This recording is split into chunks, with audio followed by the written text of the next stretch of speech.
નમસ્કાર વિદ્યાર્થી મિત્રો, મજામાં છો ને? ગયા તાસમાં આપણે માતૃભાષાના 5મા એકમની અંદર રાનમાં કાવ્ય ભણ્યા હતા. કેવી મજા આવી હતી? આકાશમાંથી વાદળોનો ગડગડાટ સંભળાય, ગડગડાટ થતા વાદળમાંથી વરસાદ પુષ્કળ રીતે ધોધમાર વરસે અને વરસતો એ કેવો સરસ મજાનો વરસાદ વરસતો સૂતેલી સગળી લીલાશને જગાડે વાડ પર પડીને, અને વાડ પરથી વરસાદ નીતરતો ઉતરે અને મેદાનમાં વહેતો થાય. અને આ રીતે ચોમાસું ગાતું આગળ વધે. ઊંચેથી આરપાર સરતું આકાશ હવે ધોધમાર નીચે ધરતી ઉપર વહી રહ્યું છે, અને એની સાથે સાથે ભીનાશ પવનને પણ મળે છે. અને આવો ભીંજાતો વાયરો તમને મને સંદેશ આપે છે કે ભાઈ જાગો, ધારદાર ચોમાસું બેસી ગયું છે. અને આ ચોમાસું બેસતા સગળે હરિયાળી છવાઈ જાય. અને પછી કેવું થાય તો જે મકાનમાં કાલ સુધી આપણે રહેતા હતા ને, ત્યાં આપણી ભેગી વાછટોય રહેવા આવે, અને વાછટો આપણા મકાનને ભીંજવે, આપણી વસ્તુઓને ભીંજવે. ક્યાંક ચોમાસું આવી રીતે રાનમાં ગાજે અને એની અસર આપણને થાય. વરસાદ આવતા આપણને થાય એવું નહીં, વાદળને થાય એવું, ઝરણાને થાય એવું, અને ઘાસને એવું થાય. અને આવી ઘટના જે ડુંગર ઉપરથી વરસાદ ડુંગર ઉપર પડે અને ત્યાંથી ઝરણા રૂપે વહે અને ખળખળાટ નદી સાથે ઝરણું ભળી જાય, એવી જ રીતે જ્યારે આપણા મકાન ઉપર વરસાદ પડે ને, તો આપણું મકાન ડુંગર બની જાય અને જાણે નેવેથી દળદળતા ઝરણા વહી રહ્યા હોય એમ એ પાણી વહેતું ગામમાંથી પસાર થાય. અને આવું દ્રશ્ય જોઈ અને મોરને જેમ ટહકવાનું મન થાય ને, ટહુકો કરવાનું મન થાય ને, એમ મને થાય ચાલને હું મોર બની જાઉં અને હુંય એકાદા ઝાડની નીચે જઈ અને ગહેકું, એટલે કે આનંદથી મસ્તીમાં આવીને જોરથી ટેવું કરું, અથવા તો આનંદથી એમ બોલું કે આવરે વરસાદ, ઢેબરિયો પ્રસાદ, ઊની રોટલી ને કારેલાનું શાક. આવું મને થાય. અને આ બધી અસર શેના કારણે થાય છે તો કે ચોમાસું બેસવાને કારણે થાય છે. ચોમાસું બેસે છે એટલે આપણે આનંદિત થઈ જઈએ છીએ, કારણ કે આપણે બધા કુદરતના બાળકો છીએ. કુદરતના આવા સ્વરૂપને જોઈ અને આપણે આનંદમાં આવી જતા હોઈએ છીએ. મિત્રો, આવું આપણે કાવ્ય સુંદર રીતે સમજ્યા હતા. હવે આમ તો મેં તમને પૂર્વ શબ્દ સમજૂતી આપી જ છે, પણ શબ્દ સમજૂતીના એક વખત ફરીવાર આપણે શબ્દોને જોઈ જઈએ. રાનમાં એટલે કે જંગલમાં, ધોધમાર એટલે કે પુષ્કળ, અહીંયા આપણે મોટી ધારાઓમાં એમ સમજવું. ત્યાર પછી વાછટ એટલે કે પવનની ગતિની સાથે વરસાદ ન પ્રવેશતો હોય એવી જગ્યાએ ઉડતા વરસાદના છાંટાને વાછટ કહેવામાં આવે છે. ઘટના એટલે કે અહીંયા બનાવ અથવા પ્રસંગ. દળદળવું એટલે જ્યારે પાણી ઉપરથી નીચે વહે ને, એનો અવાજ આવતો હોય ને, આ પાણી પડવાના અવાજને દળદળવું કહેવામાં આવે છે. નેવું એટલે મિત્રો મેં તમને અગાઉ સમજાવ્યું ત્યારે કહ્યું હતું ને કે 80 ને 10 90 નહીં, પણ 90 એટલે છાપરાના છેડા ઉપરના નળિયું કે જેમાંથી પાણી જે બહાર પડે છે ને, એને આપણે તળપદી ભાષામાં 90 કહેવામાં આવે છે. પછી ગહેકવું એટલે આનંદથી મસ્તીમાં આવી જઈ અને પંખીનું જોરથી બોલવું, એને આપણે ગહેકવું કહીએ છીએ. ટહુકવું તો કે સામા પક્ષીને સંદેશો પહોંચાડવા માટે પંખી જે બોલે છે ને, એને ટહેકવું કહે છે. સમજાયું મિત્રો? તો ખૂબ સરસ રીતે આપણે આ શબ્દ સમજૂતી મેળવી. હવે ભાષા સજ્જતાની અંદર આપણે નજર કરીશું. મિત્રો, શબ્દો સમજાય તો ભાષા સમજાય, અને ભાષાની જેટલી સજ્જતા આપણી હોય એટલો અર્થ વધારે સારી રીતે આપણે સમજી શકીએ. તો હવે આપણે નીચેની પંક્તિઓ વાંચીએ. ભીંજાતા વાયરાઓ વહેશે સંદેશા, ચોમાસું ધારદાર બેઠું. ભીંજાતા વાયરાઓ વહેશે સંદેશા કે ચોમાસું ધારદાર બેઠું. કાલ સુધી રહેતા હતા આપણે, કાલથી તો વાછટો રહેશે મકાનમાં. ત્યાર પછી ત્રીજું છે, કાલ સુધી રહેતા હતા આપણે ને કાલથી તો વાછટો રહેશે મકાનમાં. મને તો લાગે છે બચુડાના મામા મામલતદાર છે, એને તો મળવાની જ. મને તો લાગે છે બચુડાના મામા મામલતદાર છે, તેથી એને તો મળવાની જ. ઉપરના આપણે આ 4 પ્રકારના ટપકાવાળા વાક્યો વાંચ્યા. તો ભીંજાતા વાયરાઓ વહેશે સંદેશા, ચોમાસું ધારદાર બેઠું. તો અહીંયા આપણે એને બીજા વાક્યમાં જોયું, ભીંજાતા વાયરાઓ વહેશે સંદેશા કે, તો એક શબ્દ વધારાનો અહીં મૂક્યો છે કે. ચોમાસું ધારદાર બેઠું. પછી કાલ સુધી રહેતા પછી તા શબ્દ વાપર્યો છે, રહેતા તા આપણે. પછી કાલથી તો બીજો શબ્દ તો આવ્યો. વાછટો રહેશે મકાનમાં. તો કે અને તો એ શબ્દોથી વાક્યોને જોડવામાં આવ્યા છે. તો આવા શબ્દોની મદદથી પંક્તિઓ કે વાક્યો જોડાય છે, એને શું કહેવાય? સંયોજક કહેવાય. હવે કાલ સુધી રહેતા હતા આપણે ને કાલથી તો વાછટો રહેશે મેદાનમાં. આ જે વાક્ય બન્યું એમાં આપણને કે અને તો એ 2 શબ્દ છે એ સંયોજક તરીકે કામ કરતા જોવા મળે છે. હવે કાલ સુધી રહેતા હતા આપણે ને કાલથી તો વાછટો રહેશે મકાનમાં. મને તો લાગે છે કે બચુડાના મામા મામલતદાર છે, એને તો મળવાની છે. હવે નીચેનું વાક્ય જોયું, મને તો લાગે છે કે બચુડાના મામા મામલતદાર છે, તેથી એને તો મળવાની જ. તો અહીંયા તેથી સમજાય છે, તેથી એ શબ્દ વધારાનો છે. બચુડાના મામા મામલતદાર છે, તેથી એને તો મળવાની જ. સમજાઈ ગયું? તેથી શબ્દ છે એનાથી 2 વાક્ય જોડાય છે. તો ઉપરની પંક્તિઓ અને વાક્યો વાંચતા તમને લાગ્યું હશે કે ને છતાં જે તમારા પાઠ્યપુસ્તકમાં ઘાટા અક્ષરો છાપ્યા છે ને એ બધા સંયોજક છે. જેવા સંયોજકની મદદથી અથવા એવા શબ્દોની મદદથી પંક્તિઓ અને વાક્યો જોડાય છે. તો મિત્રો, પદો, પદ સમૂહો, વાક્યો કે વાક્યખંડોને જોડવાનું કામ કરતા પદોને સંયોજક કહેવામાં આવે છે. આવા સંયોજકો ક્યાં ક્યાં છે? ને, પણ, એટલે, તો, ત્યારે, કે, ત્યાં, છતાં, એટલું, અને, અથવા જેવા સંયોજકો જાણીતા છે. આ સંયોજકોનું કામ શું હોય છે? તો કે સંયોજકો છે પદો, પદ સમૂહો, વાક્યો કે વાક્યખંડને જોડવાનું કામ કરતા હોય છે. તો આવા ખંડો દ્વારા સળંગ વાક્ય બનતું હોય છે અને એનો આપણને અર્થ સરસ રીતે સમજાતો હોય છે. તો હવે સંયોજકોથી પદો, વાક્ય સમૂહો, વાક્યો કે પદખંડો જોડાતા જ નથી, પરંતુ એનાથી ભાષાની લાઘવતા સાથેની ચોટ પણ ઉત્પન્ન થાય છે. જોડવાનું કામ તો કરે જ છે, પણ જોડવાની સાથે સાથે એક વધારાનું કામ કરે છે. શું? કે ભાષાને ટૂંકી બનાવે છે, લાઘવતા લાવે છે અને એનાથી ચોટ ઉત્પન્ન થાય છે, એટલે કે વાક્ય સરસ મજાનું બને છે. તો આવી રીતે સંયોજકો છે એ પદોને જોડવાનું કામ કરી, એમાં લાઘવતા લાવવાનું કામ કરી અને વાક્યને અર્થસભર ચોંટવાળું બનાવવાનું કામ કરતા હોય છે. તો આવા સંયોજકો મિત્રો આપણે જોતા રહેવા જોઈએ અને એની મદદથી આપણી ભાષા સજ્જતા છે એ ખૂબ સારી કેળવાતી હોય છે. ત્યાર પછી મિત્રો આપણે આગળના મુદ્દા ઉપર જઈશું, તો એ છે અભ્યાસ. અભ્યાસની અંદર તમને પહેલો પ્રશ્ન આપ્યો છે, નીચેના પ્રશ્નોના ઉત્તર માટે આપેલા વિકલ્પોમાંથી સાચો ઉત્તર શોધીને તેનો ક્રમ એટલે કે અક્ષર પ્રશ્ન સામેના ચોરસ ખાનામાં લખો. મિત્રો, અભ્યાસ જ્યારે આપણે કરીએ ને ત્યારે આપણી સામે ફરી જે ભણ્યા હોય ને એ અભ્યાસક્રમ તાજો થઈ જતો હોય છે. એટલે કે અભ્યાસનો અર્થ જ એ છે કે ફરી આપણે રિવિઝન કરીએ, એનો અર્થ જ અભ્યાસ થયો. વારંવાર કોઈ વસ્તુને વાગોળીએ ને એને અભ્યાસ કહેવાય. એકને કાર્ય વારંવાર કરીએ ને તો એને અભ્યાસ કહેવાય. તો આપણે અભ્યાસમાં જોઈએ તો આપણને ફાયદો એ થાય કે ફરી પાછું એ કાવ્ય છે એ આપણને તાજું થઈ જાય. અહીંયા પહેલો જે પ્રશ્ન છે આપ્યા છે કે આકાશ હવે ઉતરશે.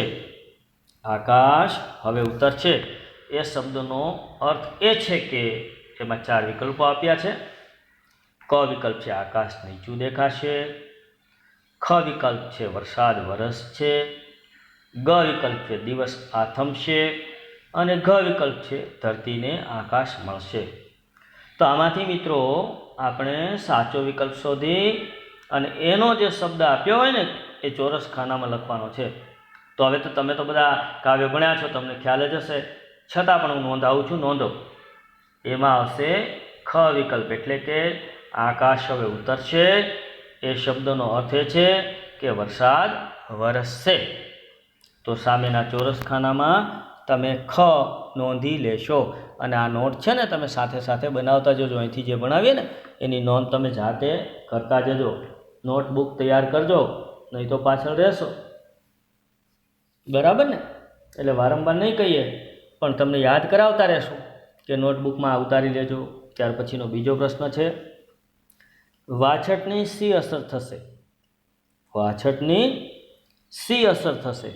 એમાં ક વિકલ્પ છે પાકને પાણી મળશે, ખ વિકલ્પ છે દરિયો છલકાશે, ગ વિકલ્પ છે ધાબા પરથી પાણી પડવા લાગશે અને ઘ વિકલ્પ છે વસ્તુઓ ભીંજાશે.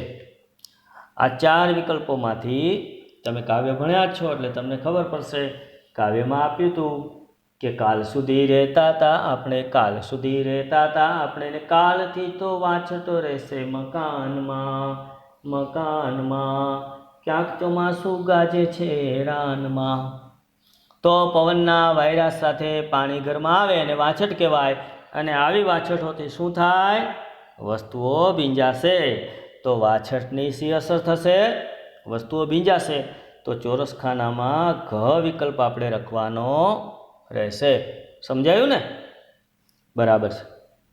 હવે વરસાદ સાથે અત્યંત નજીકનો સંબંધ કોને છે? ત્રીજો પ્રશ્ન આ છે કે વરસાદ સાથે અત્યંત નજીકનો સંબંધ કોને છે? એમાં ક વિકલ્પ છે ગાયને, ખ વિકલ્પ છે મોરને, ગ વિકલ્પ છે ચકલીને અને ઘ વિકલ્પ છે ગામને. આપણે કાવ્ય ભણાવતા હતા ત્યારે મેં કહ્યું હતું કે કવિને એમ થાય કે હું મોર બનીને ટહેકવા લાગું.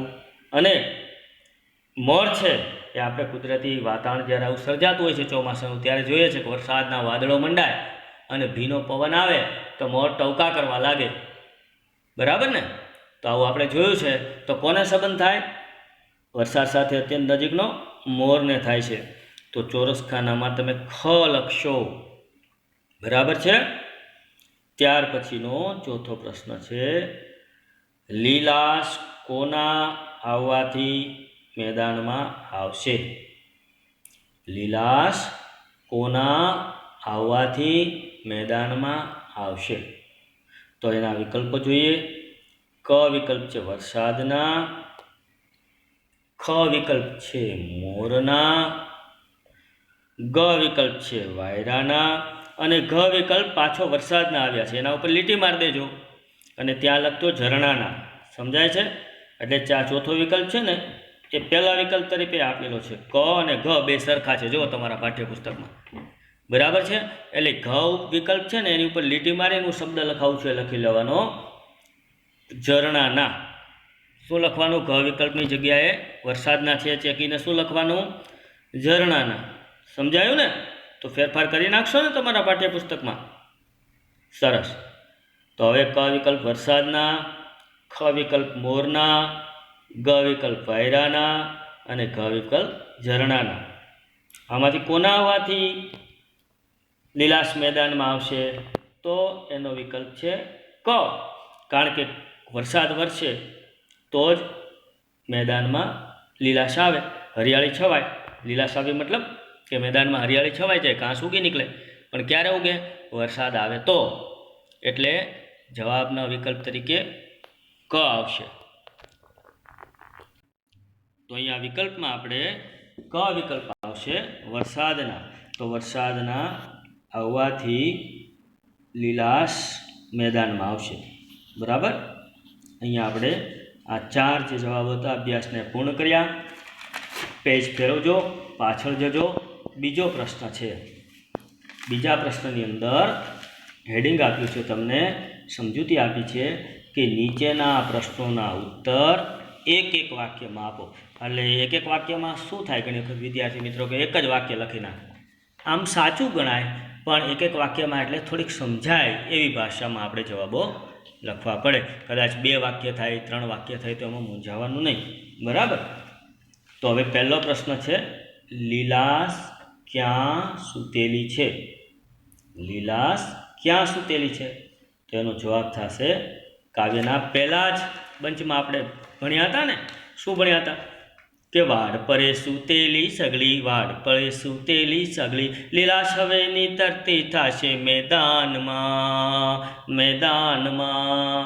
ક્યાંક ચોમાસું ગાજે છે રાનમાં, રાનમાં. તો ક્યાં બેઠી છે લીલાશ? ક્યાં સૂતેલી છે? લીલાશ વાડ પર સૂતેલી છે. સમજાયું? તો આ જવાબ તમે નોંધી લેશો. લીલાશ વાડ પર સૂતેલી છે. બીજો પ્રશ્ન છે, ધોધમાર વરસાદમાં આપણી સાથે કોણ કોણ રહેશે? ધોધમાર વરસાદમાં આપણી સાથે કોણ કોણ રહેશે? તો આપણે કાવ્ય ભણતા હતા ત્યારે જ આપણે ભણાવ્યું. શું ભણાવ્યું હતું? કાલ સુધી રહેતા હતા આપણે, કાલ સુધી રહેતા હતા આપણે, ને કાલથી વાછટો રહેશે મકાનમાં. આપણને થાય એવું વાદળને થાય એવું ઝરણાને થાય એવું ઘાસને, ડુંગરને થાય એવું ને વેતી દળદળતા ગામને, ગામને. મને થાય ચાલ ટવકો થઈ જાઓ, મને થાય ચાલ ટવકો થઈ જાઓ, ઝાડ તળે ગયે કુરે પાનમાં.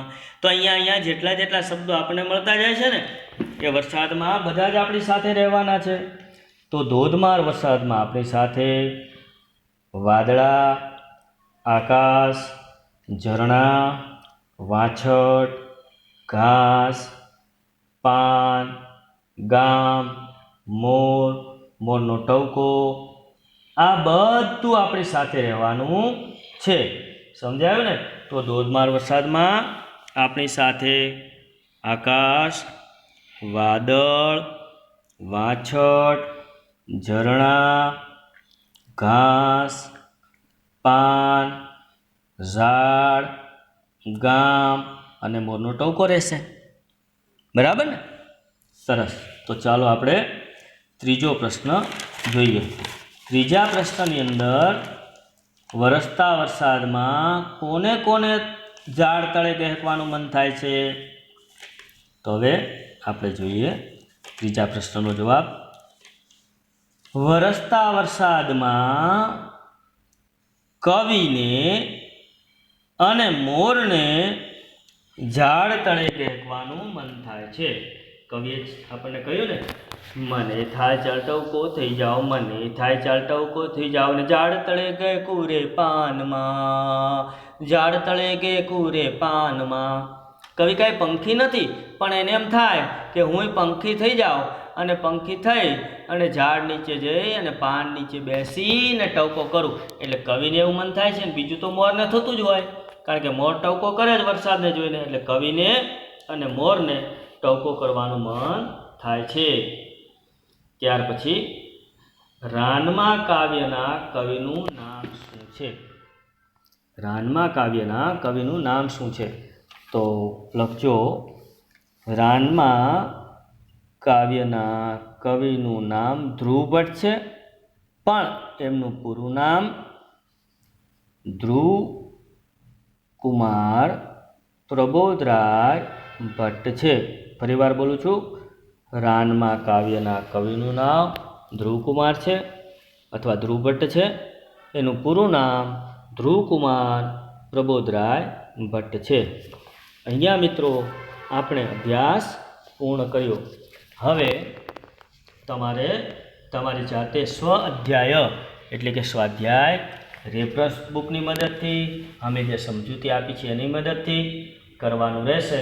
જ્યારે સ્વાધ્યાય કરીએ ને ત્યારે આપણને આપણા પોતાના વિકાસ માટેની મોટી તક મળતી હોય છે. આપણા વિચારોને અભિવ્યક્ત કરવાની, આપણા અભ્યાસને પુનરાવર્તન કરવાની.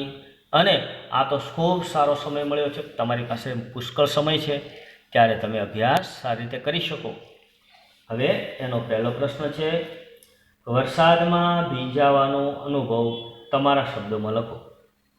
તમે ક્યારેક શાળાએથી જતા હો, ક્યારેક ગામમાં ખરીદી કરવા ગયા હો ને વરસાદ આવે અને તમે ભીંજાતા ઘર સુધી પહોંચ્યા હો, ક્યારેક તમે ઘેર હો ને વરસાદ આવ્યો હોય ને તમને વરસાદમાં નાહવાનું મન થયું તમે ભીંજાણા હો, આવો જે તમારો અનુભવ હોય એ તમારે તમારા શબ્દોમાં લખવાનો છે. ચોમાસામાં, બીજો પ્રશ્ન છે, ચોમાસામાં તમારી આસપાસ કયા ફેરફારો જોવા મળે છે? જ્યાં ચોમાસું આવે ત્યારે તમારી આજુબાજુના વાતાવરણમાં, તમારી આજુબાજુના માહોલમાં, શેરીમાં, ઘરમાં, અગાસીમાં, કુદરતી વાતાવરણમાં જે કાંઈ ફેરફારો તમને જોવા મળતા હોય ને, જેમ કાવ્યમાં કવિએ દર્શાવ્યા હતા ને, એવા ફેરફારોની તમારે એક નોંધ કરવાની રહેશે. ત્રીજો પ્રશ્ન છે, મોટા ભાગે ચોમાસામાં કયા પક્ષી પ્રાણીઓનો અવાજ સાંભળવા મળે છે? મિત્રો, તમે ચોમાસાની અંદર જો તમે તમારી આંખ, કાન એટલે કે દ્રશ્ય અને શ્રાવ્ય આપણી બે ઇન્દ્રિયો છે ખુલ્લી રાખી હોય તો તમને ખૂબ મજા આવે. એવા મનોદ્રશ્યો આપણી સામે સર્જાતા હોય.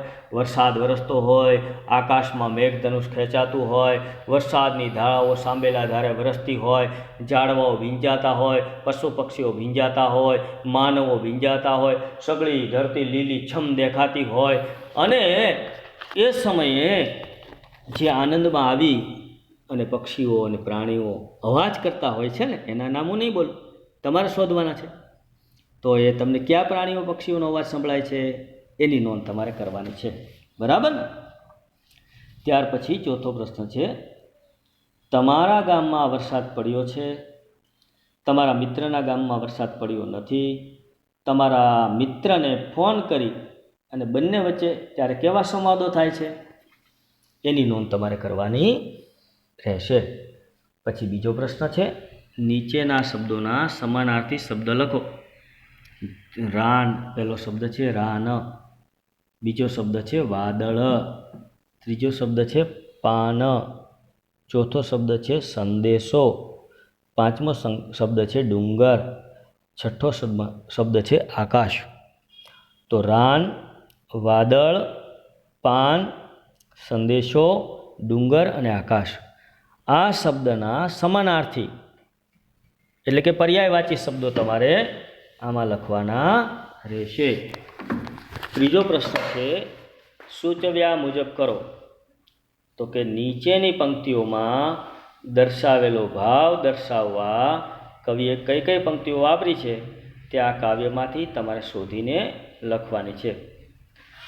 વાડ પરની લીલાશ હવે મેદાનમાં આવશે. પહેલું વાક્ય છે, વાડ પરની લીલાશ હવે મેદાનમાં આવશે. એને લગતી કાવ્ય પંક્તિ તમારે શોધીને લખવાની. બીજો પ્રશ્ન છે, પલળેલો પવન આપણને ચોમાસું બેસવાનો સંદેશ આપશે. પલળેલો એટલે ભીંજાયેલો, ભીંજાયેલો, પલળેલો એ સમાનાર્થી શબ્દો છે. પવન આપણને ચોમાસું બેસવાનો સંદેશ આપશે. આને લગતી કાવ્ય પંક્તિ કાવ્યમાંથી શોધીને તમારે લખવાની. પછી ત્રીજું વાક્ય છે કે કાલ સુધી આપણે એકલા જ મકાનમાં રહેતા હતા, તેમાં હવેથી વાછટ પણ રહેવા લાગશે. આ વાક્યને લગતું કાવ્યમાં જે પંક્તિઓ આપી હોય એ પંક્તિઓ તમારે શોધીને લખવાની છે. પછી બીજો પ્રશ્ન છે કે આ કાવ્યમાં આવતા વાદળ શબ્દમાંથી નીચેના જેવા શબ્દો બને છે. વા, વાદ, વાળ, દળ, દવા. આવા શબ્દો બને ને? 3 શબ્દો છે, વાદળ, 3 અક્ષર છે, 3 અક્ષરમાંથી વા પહેલો શબ્દ લઈ લે, પછી બીજો શબ્દ વાદ બને, પછી વચ્ચેનો કાઢી નાખીએ તો વાળ બને, પછી પહેલો શબ્દ કાઢી નાખીએ દળ બને, પછી શબ્દને ફેરવી નાખીએ ઊંધો, છેલ્લો શબ્દ કાઢી નાખીએ અને એનું ફેરવી નાખીએ તો દવા બને. આમ શબ્દો બને ને? એ જ રીતે તમારે આવા શબ્દો બને છે એની સૂચિ ધ્યાનમાં રાખવાની છે. હવે બીજો પ્રશ્ન, આવો બીજો શબ્દ છે મકાન. આ મકાન શબ્દ ઉપરથી બનતા શબ્દો તમારે જેમ મેં હમણાં તમને ઉદાહરણ આપ્યું ને એ રીતે તમારે શબ્દ લખવાના રહેશે. કે બીજા કયા શબ્દો બને તે દરેક શબ્દોને કક્કાવારીના ક્રમમાં તમારે ગોઠવવાના રહેશે. બરાબર ને? આવડશે ને? સહેલું છે, અઘરું નથી. હવે આ શબ્દો પરથી તમારે પાછા વાક્યો બનાવવાના છે. જે શબ્દો તમે એમાંથી કાઢો ને, મકાન તો મ કાઢી નાખો તો કાન બને, બરાબર. એક ઉદાહરણ આપું છું. એવી રીતે જેટલા શબ્દો બને એટલા શબ્દોને તમારે વાક્યમાં પ્રયોગ કરી અને લખવાના છે. અને હવે ચોથું જે કાવ્ય છે તમને સમજાયું ને, ભણાવ્યું ને, એ કાવ્યને મુખપાઠ કરવાનું, એટલે કે કાવ્યને યાદ રાખીને ગાવાનું, બરાબર. મુખપાઠ કરો, કાવ્યનો મુખપાઠ કરો એટલે મોઢે કરવાનું. સરસ મજાનું આ કાવ્ય તમે ભણ્યા હતા, મેં ગવડાવ્યું છે, 2 વાર સાંભળશો એટલે તમને યાદ રહી જશે. ક્યાંક ચોમાસું બેઠું છે રાનમાં, ક્યાંક ચોમાસું બેઠું છે રાનમાં, વાળ પડે સૂતેલી સગળી, વાળ પડે સૂતેલી સગળી, લીલા સવેની તરતી થશે મેદાનમાં, મેદાનમાં. ક્યાંક ચોમાસું બેઠું છે રાનમાં, ક્યાંક ચોમાસું ગાજે છે રાનમાં. આ રીતે કાવ્યનો મુખપાઠ કરશો તમને મજા આવશે. અને પ્રવૃત્તિઓ તો નીચે આપી જ છે, તમારી અનુકૂળતાએ પ્રવૃત્તિ કરવી, બરાબર છે. ચાલો તો અહીંયા વિદ્યાર્થી મિત્રો આપણે 5મા રાનમાં કાવ્યને અહીંયા પૂર્ણ કરીએ છીએ. તમે ખૂબ શાંતિથી આનો અભ્યાસ કરશો એવી આશા સાથે સૌને વંદન.